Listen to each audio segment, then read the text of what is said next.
Oh my god, hey! I recently went to see Sweet Charity at the Donmar Warehouse, Josie Rourke's production, her last production there as artistic director, and I have some thoughts, so I've put together a little review vlog for you all. Oh, let's not die. We just saw Sweet Charity at the Donmar Warehouse, and we're feeling conflicted. We have thoughts. Yeah. We can't articulate them. Yeah, for like so much of the show I was ready to be like, oh, it could be good just if this. And the end was so good, but a completely different show. It makes me cross, because if the whole thing had been that great, it would have been spectacular. It had, like, the whole reinvention takes on a classic thing. It had, like, company vibes about it, but not as good. Or maybe that was just the giant balloons. I don't know. I mean, I saw them in the ceiling of the foyer, and I thought, what the hell are they doing? You were dying at those balloons. You know what I didn't like? I didn't like the whole, like, I know you hated the letters spelling out all the things. Them. I wouldn't have minded it if it was consistent. The fact they had projections doing it at one point, I'm like, you just couldn't think of a clever way of doing that one. Yeah, that's true. Like, Some of it was just so, like, unexpectedly amazing. Yes. And then some of it was so bizarrely terrible. I think the simpler bits were amazing, where it was just letting her act the crap out of it, and gosh, she's a fantastic she sold it to me completely. I have no issue with the singing. I thought it worked completely, her characterization of it. We are shook.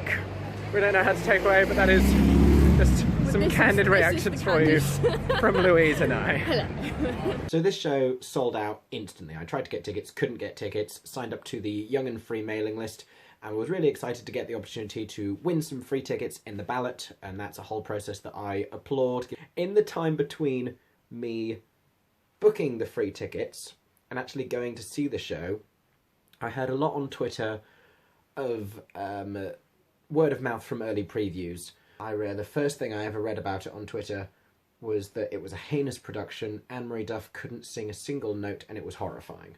Then the official reviews come out, and it's fairly well liked. They talk briefly about Anne-Marie Duff's husky voice.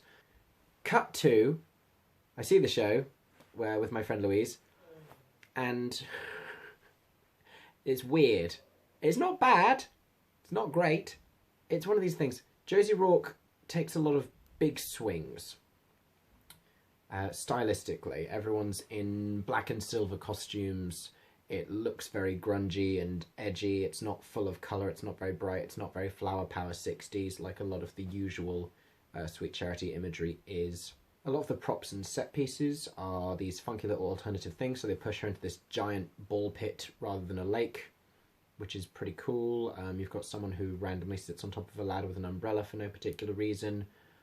This is used at its best when Charity and Oscar, who is played by Arthur Darvill, gets stuck in an elevator shaft. This is when we first meet him, and he's fantastic. He immediately brings a level of energy and excitement into the show that no one has really brought before him. The problem is with a lot of the director's big swings are that they don't all work. A lot of the staging of some numbers, oh god, Baby Dream Your Dream, you've got Debbie Kurup and Lizzy Connolly, who are both fantastic. I've seen them in a bunch of other things. Great dancers, great singers, great actresses. You have this brilliant number where they're trying to do this imaginary storytelling and evoke this convoluted sense of them imagining what her life would be like in this fantasy she's concocted, but then they're getting jealous of it and they're buying into the fantasy. But the staging of it is they have these big Brillo pad boxes that they unpack very awkwardly, and they get another smaller box out, and it's another Brillo pad box, and this repeats, and there's just smaller boxes inside of boxes inside of boxes. And I kind of get it, but not well enough to explain what it was supposed to mean. As far as Anne-Marie Duff's performance goes, I thought she was sensational. True, she could not sing the ends of her songs in some of her biggest songs, and she has a lot of singing to do.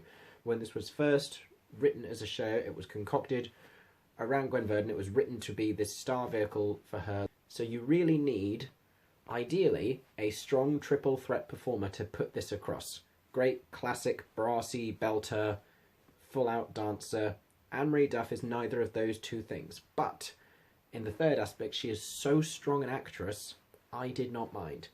She's playing this more edgy, gritty Charity who doesn't have a beautiful voice, who isn't the most elegant, who is down to earth and realistically the kind of girl who you would actually believe you would encounter in that environment, in this seedy New York underbelly that she's found herself in. For 20 minutes in the second act, right in the middle, she sings Where Am I Going with a solo microphone on stage. It suddenly occurs to me, this sweet Charity is the sister, or at least the cousin, of Sam Mendes's iconic revival of Cabaret. Natasha Richardson on Broadway was not a singer. She could sing it well enough, but it was not a beautifully sung performance. And that is, I think, what Josie Rourke is going for with this entire production.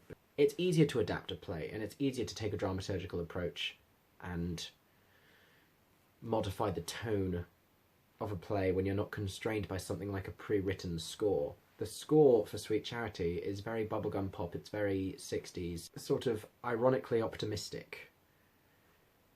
It doesn't work in this show, these jazzy arrangements, these brassy elements of this very visually threadbare and very cold and dark and jagged production. Still, I really didn't hate it. The cast is tremendous. It was more diverse than any female chorus line I think I've ever seen, and this is one of the most iconic groups of women in musical theatre history when they do Hey Big Spender, when you've got all the girls on the bar, and of course that's not how Josie Rourke staged it, because she's a rebel and she put them on an unnecessary revolve as they slowly spin around with staircases for some strange sardonic reason. Unfortunately, and this brings me to my biggest gripe with this whole production, when you think of Sweet Charity, when you think of Hey Big Spender, If My Friends Could See Me Now with the hat and the cane, when you think of I'm a Brass Band, any of these numbers, you think of the dance that goes with them. There's got to be something better than this. God, all these numbers have these iconic dances and this iconic choreography that the show has always had. Rhythm of Life, my God. The choreography on this show was poor to non-existent. It was movement. In I'm a Brass Band, it's this moment, it should be huge, it should be this explosion of colour after this monotonous grey show. Finally someone has told her that they love her. It should be this explosion of colour, and you get this weirdly patriotic marching band sequence that isn't even good marching band choreography.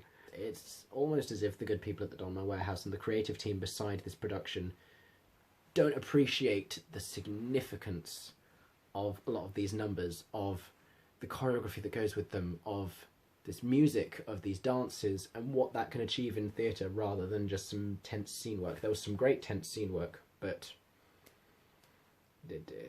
a musical needs more than that. I don't think they appreciate what a musical is and what a great musical theatre performer is. I'm particularly cross, as I mentioned right after I came out of the theatre, because the very end of this show was so stunning. I was all ready to have written it off as, it's good, it tries hard, there's some issues, where's the dancing, all these things. And then the very final section, right at the very end, is stunning. All the girls coming out at the end, reprising There's Got to Be Something Better Than This, in this eerie, harmonised, hollowed-out rendition of it. It's absolutely soul-wrenching and terrifying, and it's electrifying what they managed to do in that theatre right at that very end. And it annoys me to high heaven, because if the whole show had been approached with that level of intensity, it would have been phenomenal. But they didn't. They took 2.5 hours to get there. So actually like 2 hours 40 to get there. It was a long and strange experience. That is me summing up my trip to Sweet Charity. A long and strange experience. That is the pull quote. Thank you for watching this video. I hope you have enjoyed my review of Sweet Charity at the Donmar Warehouse. If you enjoyed this video, please feel free to like, share, subscribe to my channel, where I do more reviews of other productions that I've seen, backstage vlogs of shows that I am doing, videos of me singing, baking things, whatever. All the stuff. All of the West End theatre related stuff.